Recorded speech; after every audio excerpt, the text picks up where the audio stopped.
Welcome to Orbicle Times Podcast, and hello to everyone, whatever part of the globe you're from or happen to reside in. My name is Kelly Jo, and here we'll provide armchair conversations gathered from interviews and research reviews to explore the seen, the unseen, and the in-between of the supernatural paranormal phenomena, with topics that circle around Spirit Orbs, NDEs, OBEs, UFOs, time slips, mystical moments, higher consciousness, and more.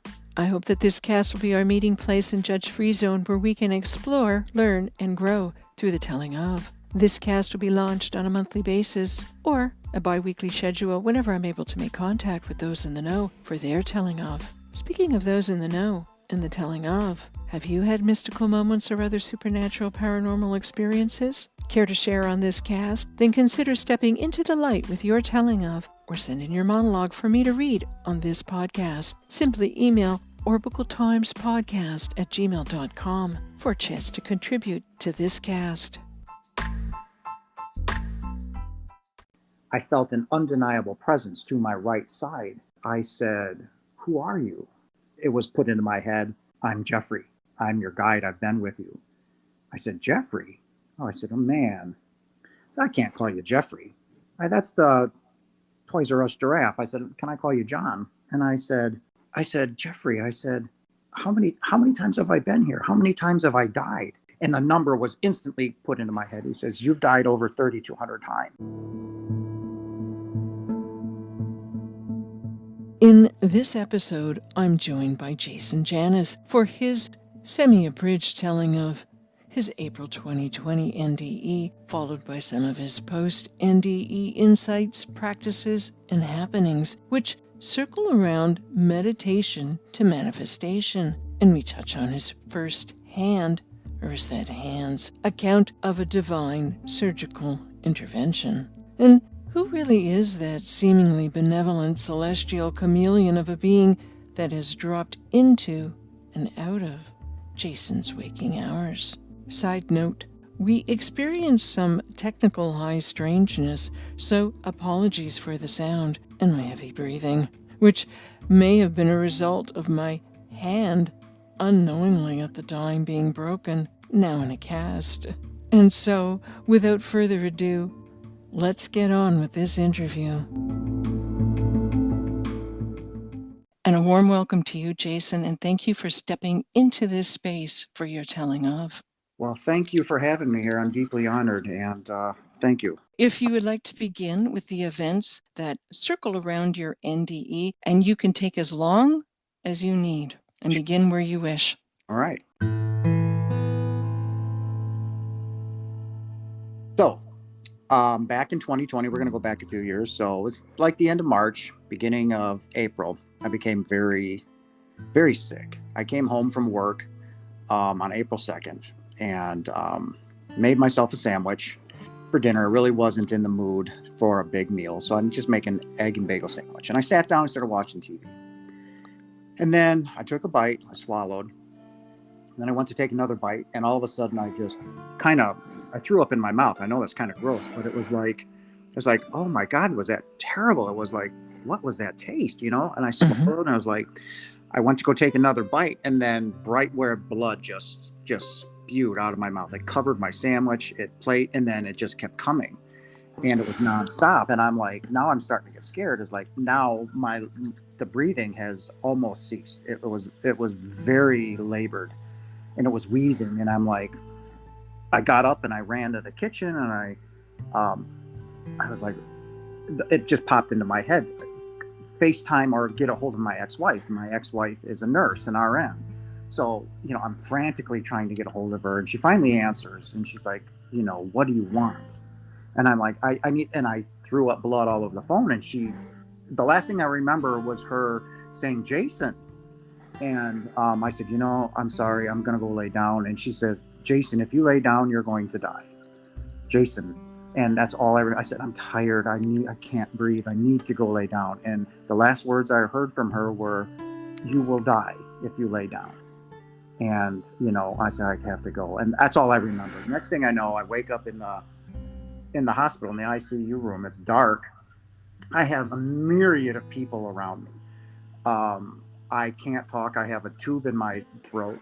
my hands and feet are strapped to the bed, an IV in the side of my neck, stuff in my nose, and it's just like, people are, Jason, do you know your name? Do you know where you are? And I'm like, who are, and I can't talk. I've got a 2-inch tube in my mouth.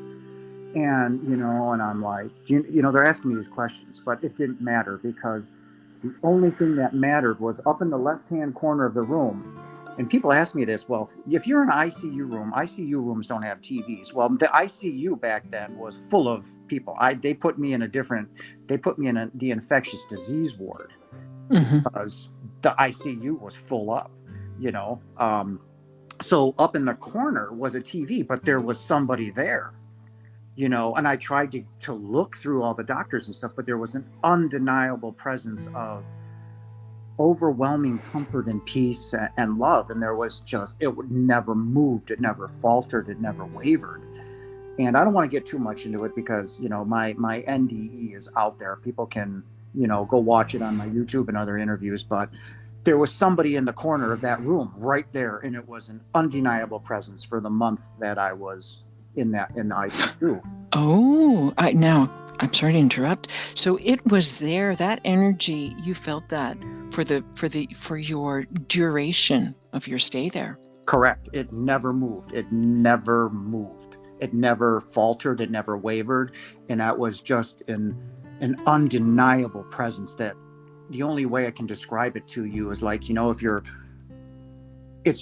it's there, it. I could feel it, and I didn't know how to express it at the time, but my soul is connecting to that presence, is connecting to my soul, and I'm feeling this sensation I have never felt before, and it was a comforting feeling. It was just, like when you're really sick and you have your loved one there and they're just by you and you're comforted, and that's what that feeling was like. And the whole time I just never stopped looking at the TV. So, by and far, I don't know how many weeks it was in, but one of the nurses said, Jason, do you want me to turn the TV on? And I couldn't talk because there's a tube in my mouth. And I just shook my head no. And I'm like, how am I going to describe there's somebody there? They think I'm nuts. So, so we'll fast forward to the end. So I'm off the ventilator. Tube is out. I cannot talk. They took the catheter out. They took the IV out of my neck, and one of the doctors came in and said, do you know that we have no explanation? You're healthy. You don't drink. You don't eat. You don't smoke. You don't do drugs. You're healthy. We have no explanation. They pumped out 2.8 liters of blood from my lungs. That's 12 cups of blood. Okay. So, don't ever let anybody tell you that drowning is peaceful. It's serene. It's not. It's excruciatingly painful. And so he comes in and he's like, you're a miracle. You should not be here right now. You should not be here. And I can't talk. And I'm like, well, and still that presence is there, So everybody leaves, and I'm laying on the bed and I'm looking at this TV, and I had no energy. I'd lost 70 pounds, very lethargic, can't talk, can't eat, can't drink. So I'm looking at this TV, and with everything I had, I got up on my elbows and I began to cry out to God. And this is the first time in over 40 years that I even spoke his name. I was brought up Christian, Catholic, went through the sacraments, but at a very early age, I was abused as a child, beaten. And I just figured God didn't love me. He didn't care, truly didn't care. I'm going to get emotional. Wow. It's okay. I'm sorry.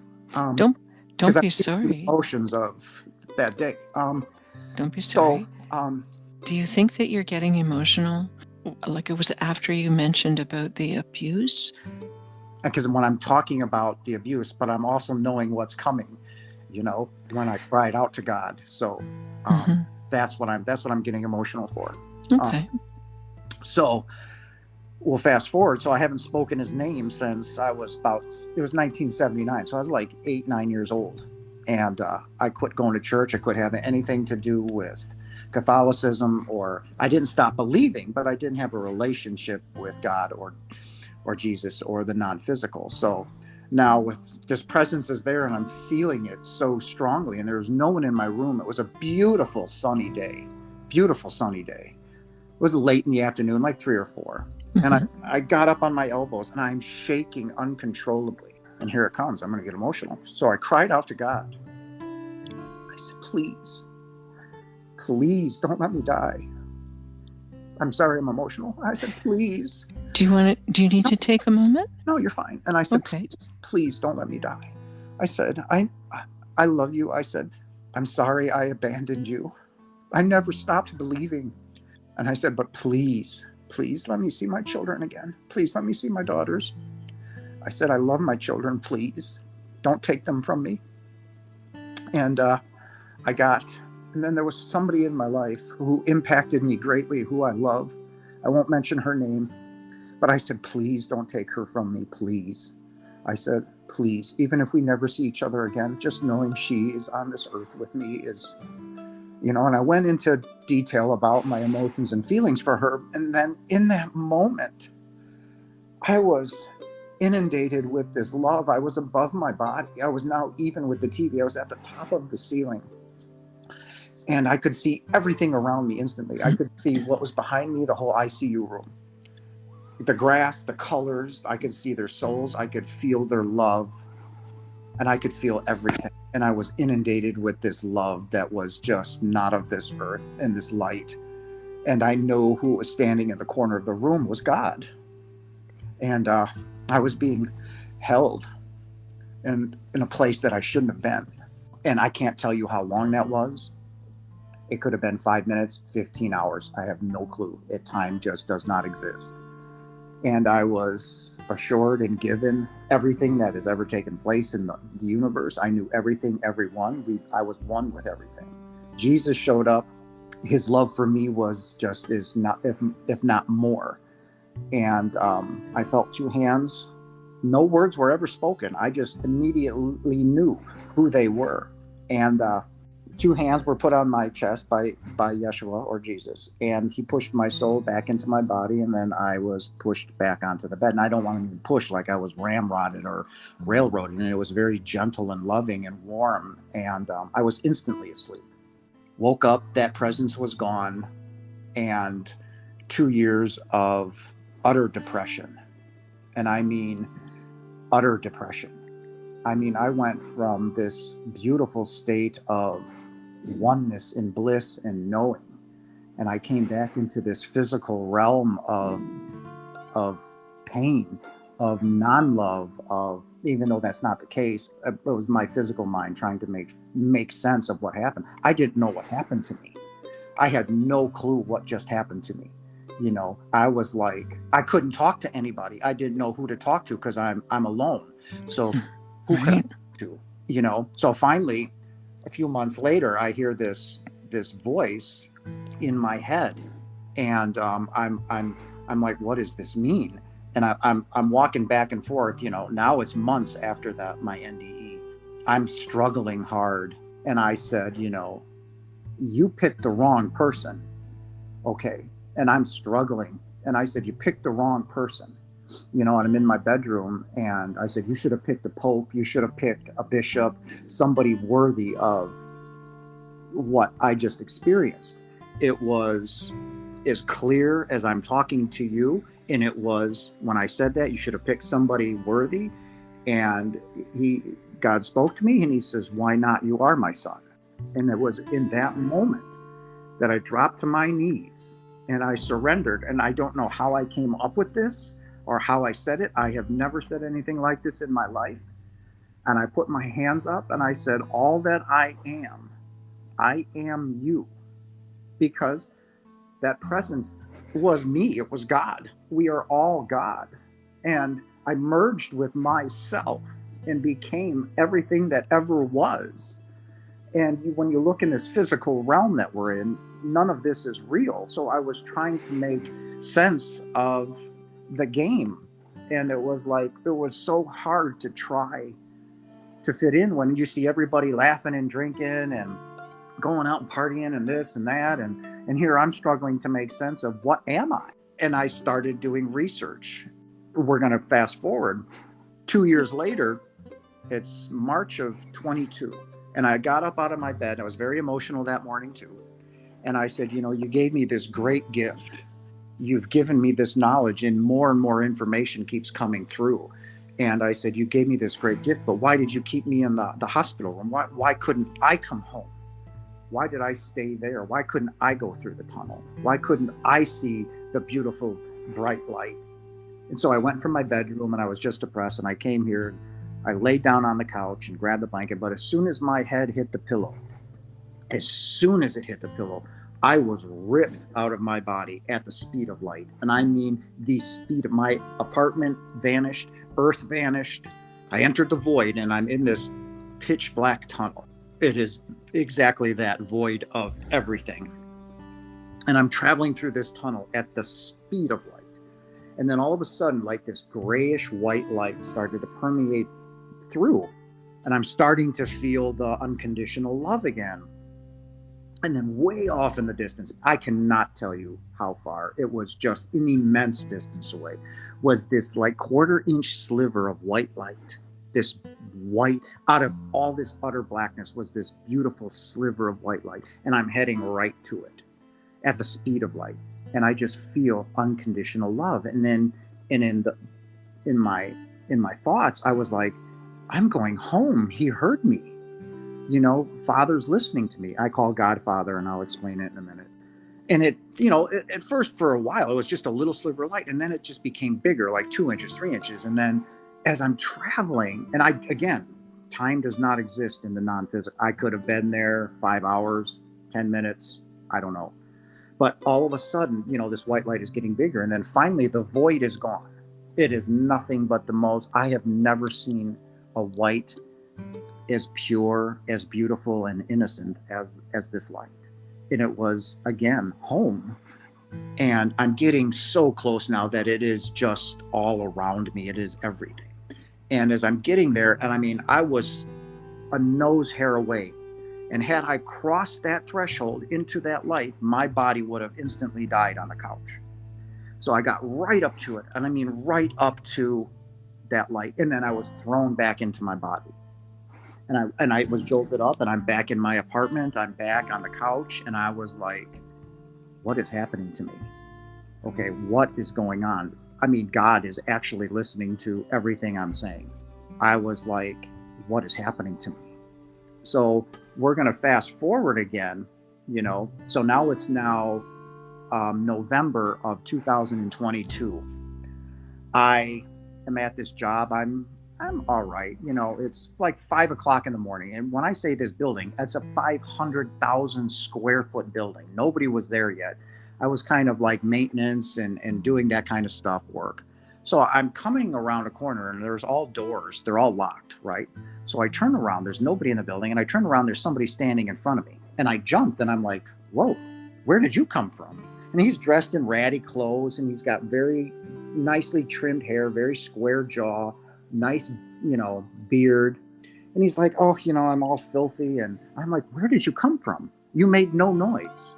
And he said, well, I'm going into the bathroom. So of course I'm going to go into the bathroom. I had to do some things in there. And we just started talking, and, all he did was smile at me, just smile at me with the most loving smile I've ever seen. And I ended up talking about my NDE and about love. And he switched positions, and, and he just took his head straight to the ceiling and was smiling. And then he looked at me with this beautiful smile. He was just magnificent, just this beautiful being.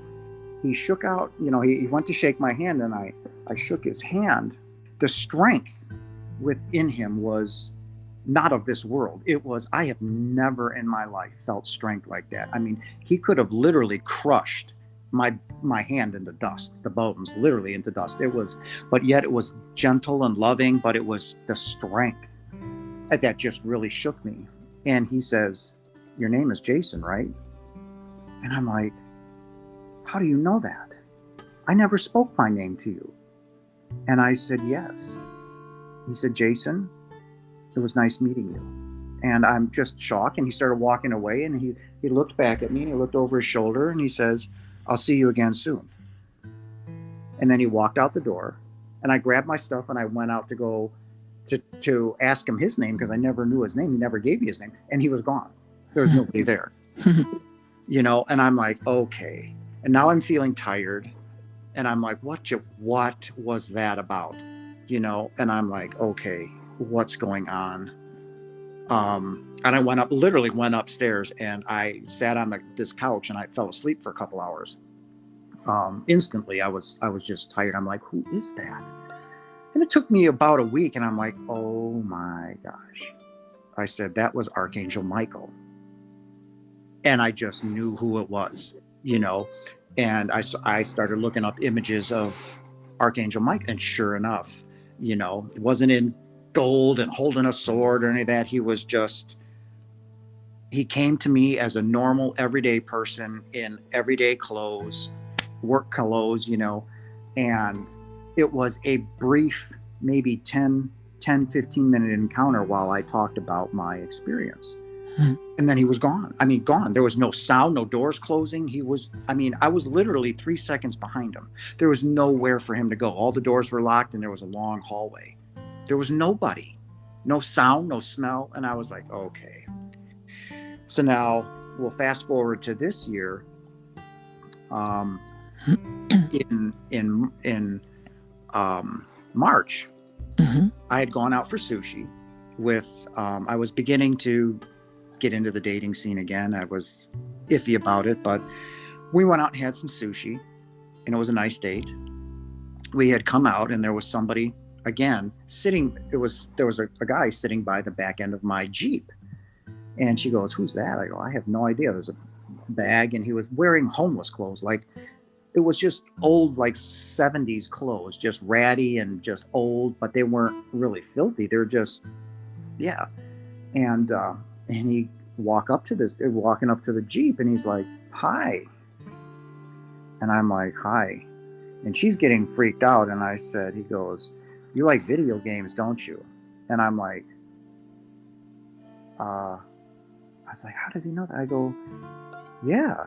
And he just started this conversation, and he's like, "Well, I'm here in Wisconsin. I have to go to a Oconomowoc, and I was thinking about moving to a Oconomowoc as we were going to move in together and stuff." And she said, "Well, I'm here to help, a woman get through a divorce, and he was looking straight at my, girlfriend at the time. And because he started talking about things that there's no way he could have known. Right?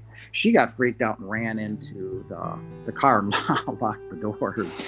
Do you mean things about her personal life? Correct. Absolutely. Right. Things that should not have known. And like me, how would anybody know that except, close friends? And so she ran in, and now he's standing in next to me. And again, there was no noise. And I looked at him, I was like, "How did you get there?" Because I just turned my gaze for like a couple seconds, and he had a cane. So you would have heard somebody trying to struggle to get up with a cane from literally sitting on the butt on the ground, right? So there was nothing. He was holding a cane, and, he said, he looked at me, and he's smiling like he always did, and he said, "Would you talk with me?" And he goes, "It's really about the love, right?" And he gave me a fist bump, and I'm like, "What are you talking about?" He says, "It's about the love, right?" And I gave him a fist bump again, and his hands were cold. Not like temperature cold, but like there was nothing in it. No blood, no warmth. It was just cold, And I'm like, "Yeah." I said, "It is." I said, a couple years ago, I had a near-death experience, and the smile went right from his face. And he goes, and he looked at me, and he cocked his head off to the right a little bit, and he goes, "I know you did." I was like, okay. Why do you think his hand was cold? Because there's no blood in it. But you didn't notice that in the washroom. No, because it was different in the washroom. So this time I think he just manifested, they give off little signs to make you, because in the moment that you're in, you're kind of like, you're stupefied, you're dumb. You can't think of something's up, but you can't put your finger on it, right? It's on the tip of your tongue, but you can't spit it out. So I know something's going on. I cannot think of it. And this time he looked different, okay? Same haircut, same jaw, except this time it was like a darker red, okay? So a dark red hair, same haircut, same length, same beard, same square jaw, except it's a dark red. And so he gives me this fist bump, and I said, yes, you're right. It is about love. That's the only thing that matters. And he's smiling. And I said, when I had my NDE, he turned his head a little bit and he goes, I know you did. And I'm like, okay, wow, what's going on? I and he gets up, when I turned to look at to make sure my girlfriend was okay. Now he's standing there by me, and he says, your name is Jason, right? I'm like, okay. All right, this is weird. I never told you my name. I had just come out of sushi. Okay, there's no way you could have known my name. None. He said, would you walk with me? Could you carry my bag? And I said, sure. I carried his bag, and we started walking. He says, you're kind of scraping the bottom of the barrel. I mean, my job was, it was financially, I was in bad shape. So I was like, how do you know that? And I go, yeah, it seems to be the rut of my life. So, yeah. And he says, would you be willing to relocate? And I'm like, relocate? And I said, sure. Where? Because he had mentioned a certain amount of money. He says, he called himself an alcoholic. He said, I came into a lot of money. I said, okay. He says, yeah, but clearly you see my situation. And I said, I drank $110,000 worth of booze. I said, 110 in a month? I said, there was no smell to this. I said, you would stink, Mm-hmm. And it wasn't what he was really implying. It was what was coming. I couldn't put two and two together. You just can't. And I said, so you drank $110,000 worth of booze last month? And he goes, yep. I'm like, wow. And he says, are you okay with that? And I said, okay with what? And I said, making that kind of money a year? And he goes, no, that would be, I said, monthly? Of course. I said, oh, sure. And back to the relocation. And he said, would you be willing to relocate again? And I said, where? And he said, Sacramento. I said, California? Oh man. I said, all the places you want to send me to California. I'm like, wow. And I'm like, for $110,000 a month, I would definitely go. So and then when I said yes, it was just all smiles and happiness on his end, and I'm like, walk with me. And so we talked, and it was just, and I'm feeling tired again. And I'm like, I can't put two into what's going on. And, we're feeding off, this is in the non-physical world, we're energy. Okay. We do not have a body. We're love, light, and energy. That's all we are. Okay. Energy. So we are exchanging energy. We're exchanging our love for one another through this energy that we, and as being in a human body, I'm not used to something like that. So, so that's what's making me tired. He's, feeding off my energy. So we get there, and, he goes, Jason, you'll hear from me soon, or you'll be hearing from me soon. And, I turned around and I gave him I said, it was a pleasure meeting you. And okay. And I turned around and started walking out. I turned around again. Whoop, nobody there. I was like, okay, something's going on. So I run back to the Jeep, get in, drive away. And she's like, what was that about? And on the way home, I said, oh my God, that was Michael. She goes, Michael? That was Archangel Michael. And she goes, I am so tired. And she came back and she literally fell asleep for like 5 hours on the couch. I fell asleep for 2 or 3. And so these are the things that are happening to me now. The after effects of my NDE is then, my third eye is awakening. Do you mind if I circle back to your hospital? So I'm imagining that when you had the experience in the hospital and you couldn't use your voice and you couldn't talk to anybody about it, you must have been mystified as to what was occurring. Did you initially, while still in the hospital, think, wow, is this the drugs? Did I just have an OBE of sorts? Or did you initially think that? Oh, there was when I was laying there, no, because, I was on, serious drugs. I was on fentanyl, and it's a horrific drug. Too bad for you, you didn't have Demerol. It was a horrific drug. Yeah. But it did subside the pain. And I mean, I was in mind altering pain.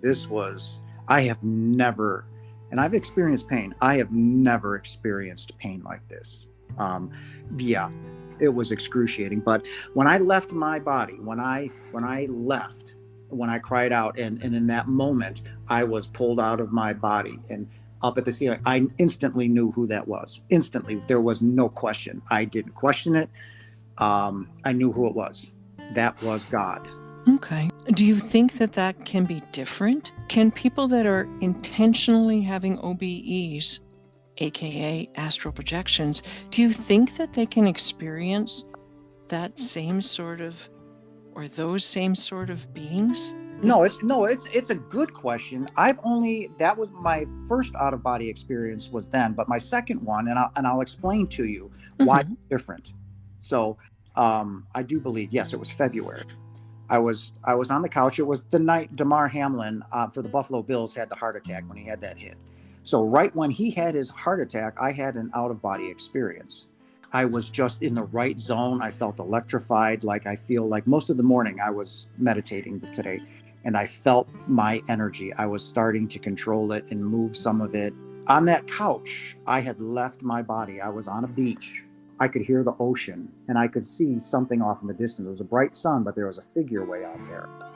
As I was walking that way, I felt an undeniable presence to my right side. I said, "Who are you?" It was put into my head, "I'm Jeffrey. I'm your guide. I've been with you." I said, "Jeffrey?" Oh, I said, "Oh, man." So I can't call you Jeffrey. That's the Toys R Us giraffe. I said, "Can I call you John?" And I said, "Jeffrey," I said, how many times have I been here? How many times have I died? And the number was instantly put into my head. He says, "You've died over 3,200 times." I said, 3,200? And he says, "You're ancient." And as soon as ancient came into my head, I was pulled back into my body. We're removing Damar Hamlin from the field. And I was like, ancient? What does ancient mean? So there was none of that. I was at peace. Don't get me wrong. I was at peace and serenity, and it was a comfortable place. So when you leave your body, you go into the universe. You go help souls that are in need and stuff. But this was, again, just being information given to me. So it was not the same. It was not the same at all. It was peaceful. It was comforting, but it was not the immense love of God. So do you feel that then that was more of a OBE than your experience in the hospital? Correct. That time in February was definitely a straight out. I left my body, and I went to this beautiful beach, and that was simply an out of body experience. There were, again, I don't drink, I don't do drugs, all of that. It was just simply watching a football game on my couch. I was in a zone. I felt a pull, and I was out of my body. I just was gone. Right. And you mentioned that you had been meditating earlier that day. So that kind of makes sense that you'd have that kind of projection into the cosmos, as they say. And people always say, "Jason, you should try and meditate." And I'm like, my mind won't shut up. My mind races. It's constantly going. It never shuts down. It has taken me months to really learn why this is happening. And that is because the ego does not want you to get to that point. He's feeling very threatened. And of course he should be, because what you're doing by meditating and becoming one with everything is you're killing your ego. And he is fighting to stay in the game. And right now he's losing with me horribly, because I'm in the very process of killing him. Speaking of the process, you created your YouTube channel back in April of 2020. You now have a couple of videos on that platform that explore topics like the Bible, I think you call it the greatest lie ever told, the illusion. That, I think, speaks to the game of human existence, another one that addresses free will. And in one of those videos, you claim that the Bible is wrong and that your NDE informed you that the Bible is a lie. All except, you had mentioned, for one aspect. Can you recall what that aspect is? The aspect is of when I say that the Bible is a lie, it is true. And that I have to go back into who I was as a person before I can elaborate on why it's a lie. During my childhood, I don't want to get into it too much, but I was beaten, my sister. It was just an unhealthy household, I'm a Gen X, so both parents were gone. So you didn't wake anybody up in the morning or you got beat.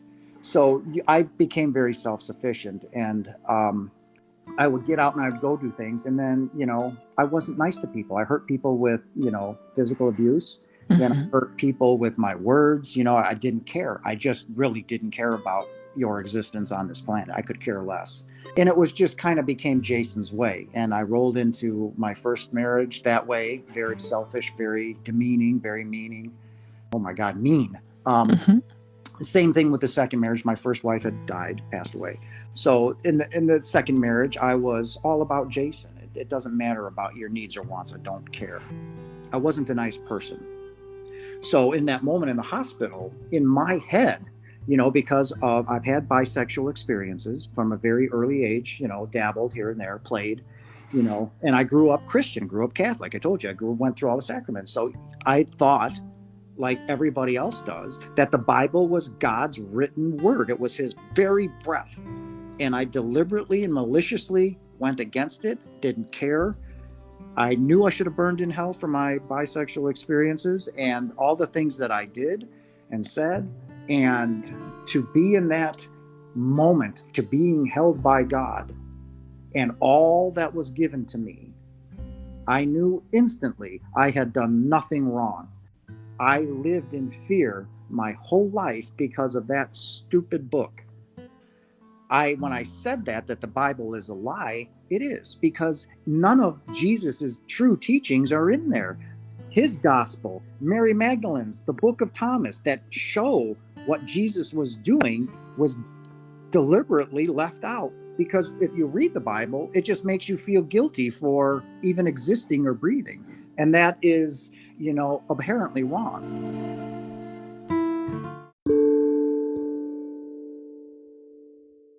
Wanted to talk about the illusion, and that you state that after your NDE, you did some research and you concluded that we're love and light and energy. And I guess in essence, as many others have expressed, we're not a body with a spirit, but we're a spirit with a body. So a spirit that has been chosen to forget, and at least for most of us anyways. Now, why do you think that is, that we agree to forget? Because we have to immerse ourselves in the dream. See, when we decided to, at home, remember, because you do not incarnate here on earth. You cannot just come here. It's never going to happen. You have to stand before God and say, this is what I want to experience. But what people don't understand is when I say we are all one, we're God, right? We're manifestations of God. We're our souls. So when we decide to come here to earth, what are we doing? We are separating ourselves. We are now separating ourselves from oneness, from God. We are saying, I am now an individual. And that creates guilt, because now you're deliberately saying, I'm not affiliated with you. I'm an individual, right? Why would we do that, Jason? Because we're curious. We want to learn. Okay. So I'll give you this example, and I might have done it in the illusion, but imagine the most beautiful white room, right?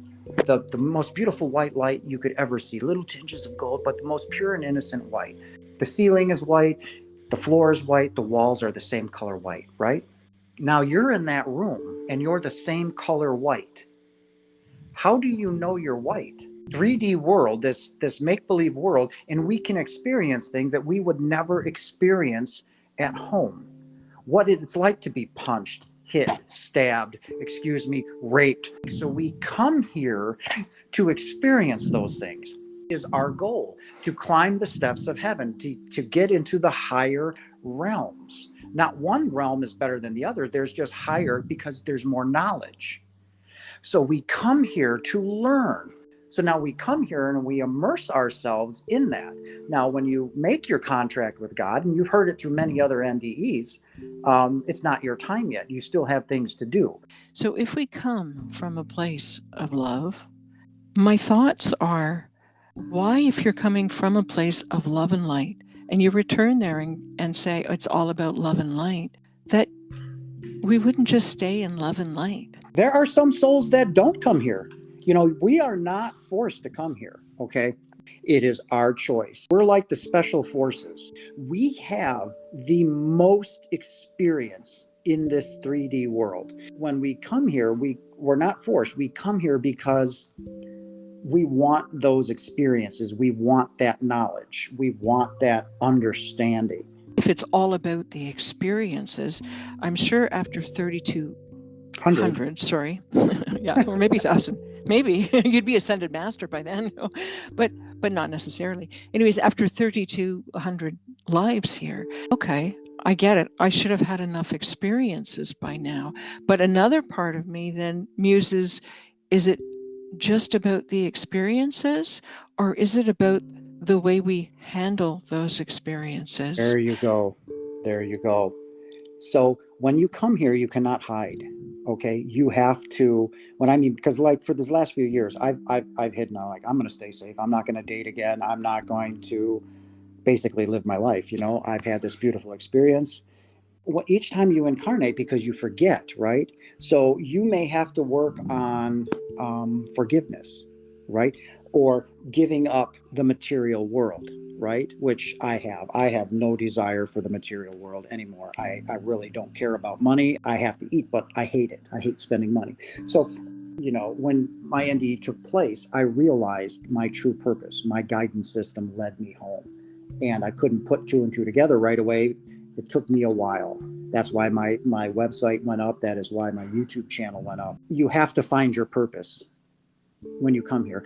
And like you said, it's about how you handle those experiences. So we have to learn those things, and we don't think of those things because we're so wrapped up in the dream, right? So it's about forgiveness, right? And forgiveness means forgiving yourself first, above all. Forgive yourself. You state that the negative experiences are brought on by judgment. Correct. So that we could, I guess, essentially give ourselves poverty or sickness and abuse, which has me thinking, what were you in judgment of then when you got sick in 2020? I was a very judgmental person. Oh, yes. Because I had my bisexual experiences, instead of looking at myself and saying, you didn't do anything wrong, I started, belittling, homosexuals. Well, good. You're going to burn in hell, right? Good for you. And I would judge, different races. You judge on a daily basis and you don't even think you're doing it. So I was very judgmental, low vibration because of it. Okay. Well, if judgment then, brings on negative experiences, I'm going to have to assume then the facilitator behind the positive experiences is going to be then love. Correct. So when you forgive that person and you stop that judgment and you look at everybody as you're looking at yourself, and I tell everybody, do you love yourself? And it's almost inevitably quiet. And, I was like, no, you don't. So if you don't love yourself, how can you love your children? And how can you love your wife or whatever, So if that's the case, then, you don't love anybody. When I say love is the answer, the only thing that is real in this physical world that we're in is love.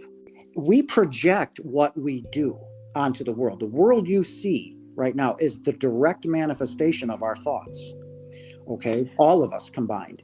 You are a divine, powerful, creative being. Your thoughts, everybody's thoughts, whether positive or negative, they go out into the world and they are literally manifested in front of you. On the topic of manifestation, there's some belief that a psychological death of sorts, I guess, of a negative belief needs to occur as a step towards manifestation. Like, in other words, you need to love out the old negative beliefs in order to open up, if you believe in chakras, to allow for change to enter. But I do struggle with the idea of manifestation when it's juxtaposed with like pre-birth contract. Do you know what I mean? Yes, because that in a way is what you're trying to do. Like, I've changed my contract. I no longer want, this life. I know that I was meant for teaching. So, everything that was going on in my life has now been come to a screeching halt, a screeching halt. If in fact one believes that we have a pre-birth contract, Mm-hmm. and that contractual agreement is both for light and dark experiences, then why attempt to manifest? Like if you are of the mindset of going, nope, everything is just preordained and whatever happens is what's supposed to happen and you can't change that, then why manifest? Because you still want to feel as an individual, and you step away from that oneness. All that is, I am, all that I am you. You step away from that. Okay. And that is where it starts from. You want these experiences. But when you get here, okay, this is where the change comes. If you're not happy in most people don't. They don't understand the power. They don't understand that they can change everything. They're just stuck in the rut. Why? We can go back to the Bible. Well, the Bible says, work by the sweat of your brow. Okay, well, no. You can change that, but you have to, and most NDErs will tell you this because they become awake. So I know I can change my poverty. I know I can change what I came here to do. So yes, we can come here and say, well, this is my direct reason, but then we can come down here and say, if you realize who you are, say, nah, I'm not good with that. I'm changing it. But I'm not changing it with a bad attitude. I'm not changing it with a lower vibration. I'm changing it through love. And that is what I found. And that is what changed me.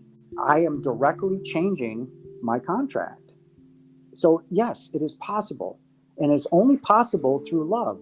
Do not judge. I'm telling everybody, do not judge. The reason you're suffering with whatever ailment it is because of judgment. In regards to judgment, do you have a technique for when people, and most people do, they do judge, when they catch themselves, well, first being conscious that they're doing that, when they catch themselves judging, Mm-hmm. do you have a technique? Well, I do, because that's the ego. Remember, the ego comes out to kind of like save yourself. Like if you're like you yourself walking down the street and you saw somebody else wearing another shirt and you go, I look better in that shirt. You should take that off. It doesn't look good. That's the ego. That's the ego trying to keep you safe, right? And when I feel that moment coming on, I'm like, excuse my language, off. Or like a negative thought will come in. Well, Jason, this is what it, and I'm like, no. So it's more for yourself. You don't project then good wishes and love onto that focus of judgment, mostly how to change your behavior then. Right. It's telling it's me killing the ego, basically. Mm-hmm. And I'm like, I will not think that way. I will not climb down the ladder. I will not. And it would be hard because, well, you're still human. In this incarnation, I am still human. So, those are very real emotions. Those are very real thoughts. Your thoughts, no matter what they are extremely powerful, and they manifest into the physical. There is a change that's underway that's going to be, it's well, huge. They've given it a timeline. I don't know how they know that, but what do I know? They say to 2035. What is taking place on the planet, like you might have taken place, is we're in the midst of a huge shift. And those that are on this earth are here right now are for a very good reason. We are the ones that have the best chance at getting through this transition. We're transitioning from 3D into 5D. And that simply means, and I'll explain it now, it's consciousness. Your consciousness is going from a much lower to a much higher energy level and vibration. Yes, we're becoming by far more intelligent. The world is changing. It seems chaotic, a mess, messed up. All of this is taking place. That's because we are in the midst of a massive change taking place, and it is in your consciousness. Everybody will go through it. Nobody will be left out. From the 1-month-old to the 99-year-old, your consciousness will shift, and then you will realize we are love. That's all that matters. You want to touch on your idea about simulation. So do you think we're in a matrix? I know there's different kinds of matrix beliefs out there, but do you think that we are? Yeah, I mean, I put it, people, when I say a dream, it's like we're dreaming. We're all at home, okay? We stepped aside from Father. It's kind of like if you saw Avatar, the movie Avatar, right? When he lay down in that thing and he fell asleep and you saw his consciousness go through that tube and into the Avatar, that's what we do. That's all that's taking place. We leave and we come into this imaginary world, into this dream. Okay, you can either choose a nightmare, like I've been in for 50 years, or you can choose happiness and abundance and love. Well, I didn't show much love. I didn't show any of that. So I lived in poverty. I lived in negativity. Okay. We're all at home. This is something, like I said, the dream is what we created when we decided to step away from God. This is our reality. This is what you're dreaming right now. And this, can we reach higher levels? Absolutely. But it begins with raising your vibration and love. So yes, this is the matrix. Anything can happen down here, and so, anything can happen. So yes, it is simply a dream. It's a delusional dream that we are finding our way home. That's the idea of coming here. Yes, we're going to experience these things, but we're also finding our way back home. No such thing as death. Death does not take place. It is simply a transition from a physical world into the non-physical. So the body, you're done with it, like a snake sheds its skin and done with it. We're done with it, and we go home. It sounds like, since you're NDE, that you've been on a spiritual, I guess, quest, picking up ideas and maybe being open to different perspectives that maybe 2-3 years ago you wouldn't have even thought about. Is that fair? That's absolutely fair, because I began asking questions like, who am I? Why am I going through this? And I would ask questions like, then who is Jesus? Sometimes I would just wake up. Sometimes I would be led to read something. Sometimes, I would be led to a certain video, like, which could bring us to synchronicities. Correct. It was an ion sharing group, and I had stumbled across it from somebody. This person found me, led to this person. He had a near-death experience. He started a group, but he had the speaker in, and most of what he was talking about for the whole hour and a half was stuff I already knew.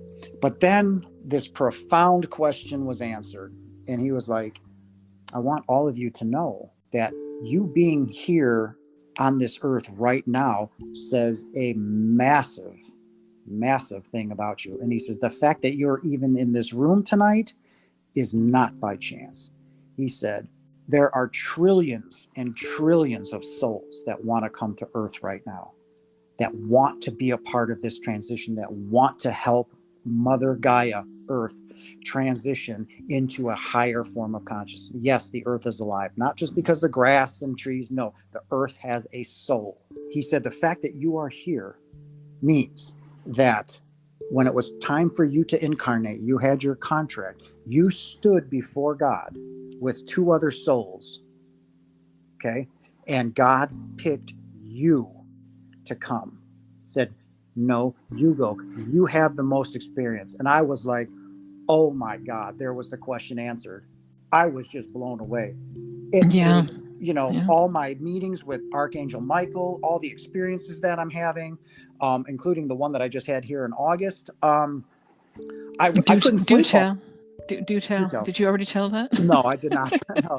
So I was just blown away. I couldn't sleep. I paced all night. I was like, everything had just come to a complete close. I was like, wow. Do you understand how powerful you are? Do you understand the meaning of that? But anyway. So you found that profound. And that has been a statement that I've come across with those platforms that are relaying the message of we're in a transition. And many of them have said exactly what you just said, that people that are here, they were chosen. It was like, you're in, you're out. Right. Right. And yeah. And that still blows my mind. You were the one in your timeline when you were to come here, you were chosen by God. And I was like, wow, wow. Speaking of being in this timeline, Yeah. what is your opinion of ETs? There are civilizations out there that haven't invented the wheel, and there are civilizations out there, such as the Pleiadians, who are far advanced. They're another humanoid species, far more advanced than us. Star Trek and Star Wars do exist. Okay, they do exist. There are many. Do they all have souls? Everybody has souls. Everything that is alive in the universe is alive. It is living. It is expanding as we speak, and it is creating life. So, yes, to your question. Okay. Have you ever seen a UFO? Just out of curiosity. I have never seen a UFO. Okay. Let's go back to what you were talking about that just happened to you recently. Okay.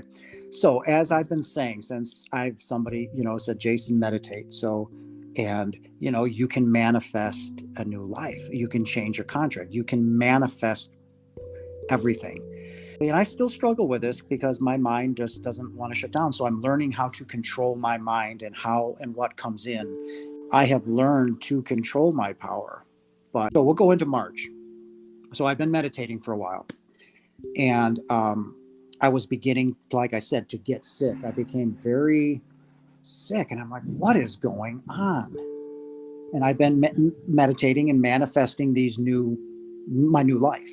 So I'm like, what is going on? I'm sick. I'm dizzy. I'm throwing up. I can't keep food down. I lost in 1 month 60 pounds. I can't get out of bed. So I was at work one day and I'm just shaking uncontrollably. My boss calls me up and he says, Jason, I need you to go to the doctor. And I said, no, he said, I need you to go to the doctor. Okay. So I go to the doctor and they see the weight loss. They see everything that's going on. But again, they checked everything. Everything came back beautiful. I came home and I just took my stuff off and I laid here on the couch. I laid down and I put my arms over my eyes. My company fired me, right? So when I handed in my doctor's excuse, they fired me. So now I'm jobless. I'm sick. I don't know what is going on. I'm laying on this couch thinking, okay, trust in the process, right? Believe that you are taken care of. And I firmly let myself go.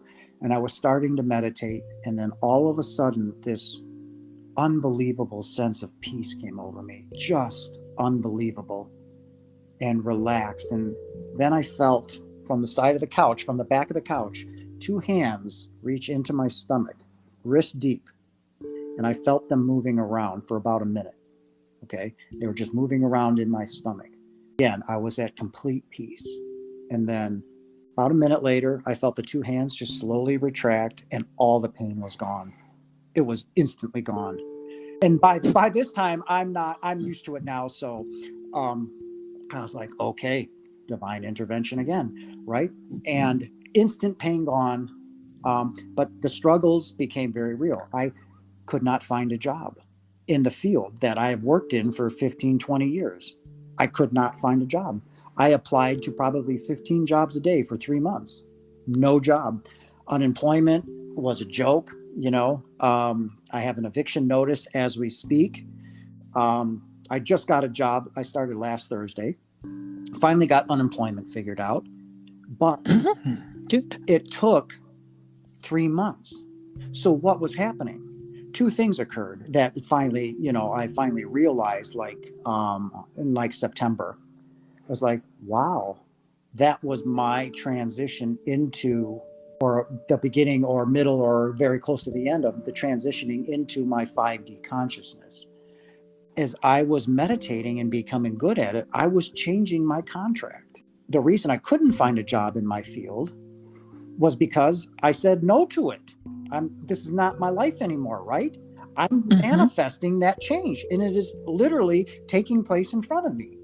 I said, well, I need something right now. I said, I need something, and boom, I got a job as a temporary thing. I am literally changing my physical world. You mentioned that the meditation portion that you've been practicing has been hard for you to quiet the mind. Do you have a mentor? I just read, some things. How do people meditate? Okay, so you read I something. read something. Yeah. It's for different people, but I tried my own technique, and sometimes I'll lay down. Like this morning, I laid down on the couch, and all of a sudden, I was like singing songs. I was like, Jason, shut up. Yeah. So I got it quieted down, and then all of a sudden, I said, I and the Father are one. I and the Father are one. The heart and mind are one. And then I can feel the love. Do you believe that there will be a next time in the near future that you will see the angel again? And if so, will you ask that angel their name? When it happened the second time, it caught me off guard. But the next time, I think I've got my feet pretty well secured. So when a situation does come up like that, I'm simply going to say, Michael, I know you're Michael. So without a doubt, I will definitely ask questions. But remember when I said the last time when I dropped him off at that place, he said, Jason, I'll see you soon, or you'll hear from me soon. In the physical Maybe world, you won't see him. Maybe you'll just hear from him. It could be, but generally he's been manifesting in a physical body. So he will definitely come in a physical body. He'll just look different, clothes. He'll have a different color hairstyle or whatever. But and so what's happening? What do you think will happen in regards to him talking about going to California? Clearly there's something out there that I'm supposed to do, that I'm supposed to be. And with my NDE, they're guiding me. But now instead of guiding me through what you feel inside, this is a physical manifestation. This is power. Okay. This is absolute divine power, and manifesting in front of me to say that these things are coming. So something out there or someone out there needs me. Okay. I am meant to be out there. So when he said, you'll hear from me soon, that could be, 2 months, it could be 6 months, it could be 8 months, here in the physical, us humans, we want things now. We have to slow down, right? Got to put the brakes on and realize that in the non-physical, everything happens instantly. Before it even becomes a thought, it's there, it's answered. We have to be patient. So now I've become patient. I will see Michael again, and that change will come without a doubt, without question. It's going to come. Before we wrap up this conversation, would you like to leave your contact information, which I'll also post on my website, orbicletimes.com? Yeah, there's 3 different places. For direct contact, you can go to my webpage, loveandlightjason.com. You can also find me on YouTube, and there you can contact me as well. Okay, and YouTube, what's your handle? Jason Janas. Okay. And are there any last thoughts that you'd like to leave the listener with? Yes, I would. And this is as important as everything that I talked about before. I want you to all know how loved you are. And not in the physical sense, from the non-physical, from who you are, our home, that you are never alone, ever, no matter what you are going through, no matter how good, or if you want to label it, difficult, whatever that situation is, you are never alone. You are surrounded by love, by your angel, by archangel, by your guides, by Father, God, Jesus. You are loved, and you are never alone. And to me, that is the most important thing. Realize who you are. Realize how powerful your thoughts are, that they actually manifest into the physical world that we are in. Whatever you're going through, show love, show empathy, which is the greatest form of love. And put that out instead of those negative thoughts that may be running through your mind that are there present in your current situation. And just take a moment and realize that you're not alone. You've never been abandoned, and that I love you all with everything that I am so very much. All right. Thank you for that, Jason. And I very much appreciate your contribution to this cast through your telling of. And it's been such a pleasure. And I thank you kindly. Thank you again. Thank you.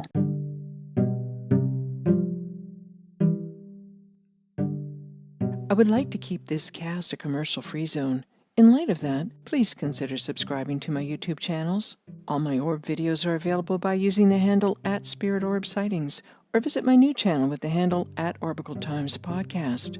If you've already subscribed, many thanks. For blogs, episodes, show notes, bios, images, and video, please visit www.orbicletimes.com. If you enjoyed an episode, then please give a like or a share on Anchor, Spotify, Apple, or whatever podcatcher you happen to use. If you've already done so, much appreciated. Thank you for taking your time to visit these Orbicle Times.